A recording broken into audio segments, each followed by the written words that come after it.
Let's get the very latest from it. Our Super League correspondent Alex Crook is with us. Listen, we know what's gone on since Sunday when it broke, Alex. What is the very latest now? Let's hope I'm only Super League correspondent for this week, Adrian, and the clubs come to their senses and we don't need a Super League correspondent for much longer. It's been another extraordinary day. It's a seismic story, isn't it? Not just for English football, but for European football as well. The 14 Premier League clubs not invited to be part of this breakaway European Super League. They've been meeting this morning with Richard Masters. Lots of anger in that meeting. It lasted 2.5 hours, and a lot of that anger directed not so much as the individual clubs, but more at the owners, particularly in the case of the Glazer family at Manchester United and Liverpool's owners as well. I think they're very much seen as the driving force behind this Super League in terms of English representation. In fact, Chelsea and Manchester City, my understanding, were only really railroaded into becoming a part of it very late on for fear of missing out as much as anything. And I'm told by more than one source now this afternoon that Daniel Levy at Tottenham all of a sudden is sitting very uncomfortably in his chair. So it wouldn't surprise me if one of those three clubs, Chelsea, Manchester City or Tottenham, were the first to buckle and pull back on the proposal. We're going to have to watch this space. What we do know is that the Premier League met with Boris Johnson this morning as well, and the Prime Minister has said nothing is off the table in terms of stopping this, even if it involves a law change, bringing in a regulation that Super League matches can't be played on British soil, that players wouldn't be granted visas to go and play in Super League matches outside of the UK. So very much government intervention top of the plan for the Premier League. I think that's what they would really like, the government to stop this before it really gets off the ground. But they're also looking at what action they can take themselves in terms of sanctions on these 6 clubs, and maybe even imposing an injunction banning them from becoming part of the European Super League. Basically, it's all getting very messy, and I think it will get messier unless one of these 6 clubs buckles. What about there's a lot been said about the Champions League semi-finals this season and whether the 3 teams that are involved in the Greedy 12, as I call them, will they be allowed to go ahead and compete in UEFA's Champions League competition in the semi-finals?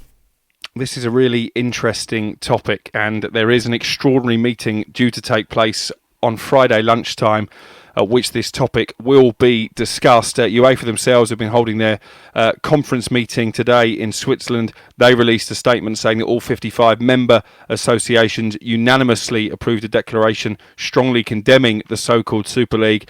And I don't think it's just posturing when it comes to the Champions League and possibly evicting these clubs from the competition. I think unless there's a change of heart, unless they pull back on the Super League, I think they're going to be thrown out of Europe. And of course, that would be Manchester City, who have never won the Champions League. And that's really why Pep Guardiola is there. Borussia Dortmund would get their place in the semi-finals. The same for Chelsea. That would see Porto, a former European Cup winner, going through to the semi-final. I suppose the interesting one is what they do about the Liverpool-Real Madrid section of the quarterfinals, because both of those are part of this Super League. Liverpool already out. Real Madrid will be thrown out, and I don't know, will it be a lucky loser that you see at some of the major tennis tournaments? And it's going to be the same for the Europa League again. Arsenal, who've strived all season to win that Europa League, seemingly seeing it as their only realistic route to a place at Europe's top table, they'll be thrown out the competition. So will Manchester United, and that takes away the prospect of an all-English final. I don't think UEFA are messing about. I think this will happen. If they do this, and it would be absolutely huge news, do you think that would force the other clubs then to say, okay, then they're going to do that, we are definitely doing this Super League? Could it send them the other way? Is it just flexing of muscles? Well, I think it is a game of poker now. It is a game of brinkmanship, and just to emphasise that, and there's been a big suspicion all the way along that maybe this Super League was all a cunning ruse to try and get more money out of UEFA. Reports in the French media in the last half an hour or so saying that UEFA are in advanced talks with an investment fund to create a new Champions League that would have a £4.5 billion budget, which could possibly rise to £7 billion. I'm not sure where I stand on that, because if you are just going to chuck money at the problem, then it can happen again, can't it? Every time these gaggle of 12, as Adrian called them, get fed up, don't think they're getting enough money from UEFA, they can threaten to leave again. I'm not sure that's necessarily the correct solution. Does the Super League, we've seen, I read it out earlier, Bayern Munich's statement saying they are against Super League, they love the Champions League. Without Bayern Munich, does a European Super League have any credibility? I don't want to steal your narrative, Adrian, but Bayern Munich are a genuine European superpower. Tottenham Hotspur aren't. I'm 38. In my lifetime, without disrespecting an entire fan base, Tottenham have made very little impact on the wider football landscape. They barely won a trophy. They got to their European final under Maurizio Pochettino. I think that was probably an overachievement. Even Arsenal, historically Arsenal are a massive club. Never won the European Cup. Aston Villa have won a European Cup. Nottingham Forest have won a European Cup. Celtic have won a European Cup. Those 3 clubs arguably have got more of a case to be part of the European Super League than some of them. If you haven't got Bayern Munich, it devalues the competition. If you haven't got Paris Saint-Germain, it devalues the competition. I mean, if we just end up with these 12 clubs and nobody else joins them, what a boring league that is. I'm fascinated by the news you've just gave us there, and if that goes through on Friday, that's going to blow a lot of people's minds. And when it comes down to the competition, I know you've probably seen the social media this morning, and they're talking about these supposed to be Super League clubs. AC Milan, no title in 10 years. Arsenal, no title in 17 years. United, no title in 8. Spurs, no title in 60. Liverpool, 1 in 31 years, and Atletico Madrid, 1 in 25. What sort of Super League is it? Well, absolutely. Just really emphasising the point that I was just...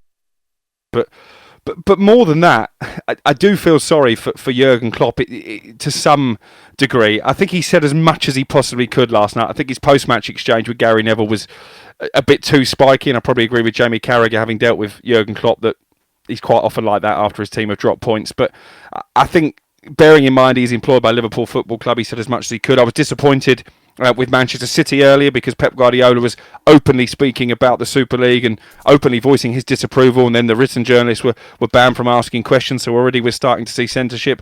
But mainly I'm disappointed with Manchester United and Liverpool because Ed Woodward, let's not beat around the bush, I've been told by numerous sources he is a driving force behind this. Manchester United and Liverpool are the 2 clubs who are leading this. They haven't put their head above the parapet. They didn't even tweet about the Super League on social media when the rest of the English teams did on Sunday night. That tells me they're a bit embarrassed by the whole project and their role in it. So it's going to be very difficult. Ole Gunnar Solskjaer is going to be put in front of the media before Manchester United play again and have to answer questions. What can he possibly say? The flip side of that, I'm impressed by Marcus Rashford tweeting that picture from Old Trafford. Football is nothing without fans. He's making his feelings abundantly clear. And one of the other big developments today, of course, is that Jordan Henderson, the Liverpool captain, who, as he did during the pandemic, has called a meeting of all 20 Premier League captains. I would love to be a fly on the wall in this meeting because I've spoken to players, I've spoken to current Premier League players, I spoke to somebody who used to play for one of the big 6 last night. They're as apoplectic as we are. Nobody wants this competition apart from 6 owners trying to get rich and line their own pocket. Greedy. Alex, thanks very much. Any further developments, do get back in touch and we'll get you back on the show. But you're right, Goffey. Chelsea and Man City stand to lose their chance to win the Champions League this season if at that meeting on Friday UEFA decide to chuck them out. And Alex saying there, first early on, he said that Chelsea and Man City were the 2 of the 6 from the Premier League that were, in his words, railroaded into it. They were latecomers to it, so they weren't really driving it.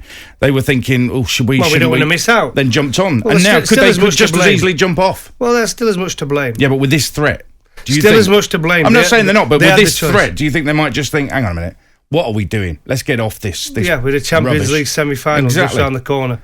It's well, mad. UEFA need to stand strong and need to make that threat, and let's see what Chelsea and Man City do. I'd also like to see, and I know it's a lot to ask, but maybe Pep and Klopp saying, do you know what, if they go ahead with this, I don't want to be part of this club. That's a big threat, and the fans won't stand for that, and the owners will soon have a decision to make.